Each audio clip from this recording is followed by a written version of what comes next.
نبی پاک صلی اللہ علیہ وسلم نے فرمایا، حضرت ابو ہریرہ رضی اللہ تعالیٰ عنہ راوی ہیں، حضور فرماتے ایک شخص مرنے لگا تو اپنے بچوں سے کہنے لگا کہ میں جب مر جاؤں تو مجھے جلا دینا، اور پھر میرے جلے ہوئے وجود کو پیس دینا، پھر مجھے ہوا میں اڑا دینا۔ حضور فرماتے ہیں، بخاری میں موجود ہے، اس کے بچوں نے اسی طرح کیا، اس کے مرنے کے بعد اسے جلایا، ہوا میں اڑا دیا۔ اللہ کے محبوب فرماتے ہیں رب کریم نے حکم دیا زمین کو کہ اس کے ذرات کو جمع کرو، زمین نے ذرے جمع کیے، خدا نے حکم دیا تو اس کا وجود پھر سے اسی شکل میں آیا۔ تو رب کریم نے فرمایا یہ جو تو نے وصیت کی تو کیوں کی؟ اللہ جانتا ہے کہ نہیں جانتا؟ یہ کی تو کیوں کی؟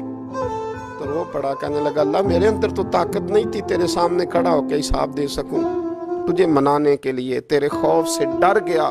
نے کہا اللہ تجھ سے ڈر کے یہ کیا؟ تو رب کریم نے فرمایا جا، پھر میں نے تیری مغفرت کر دی۔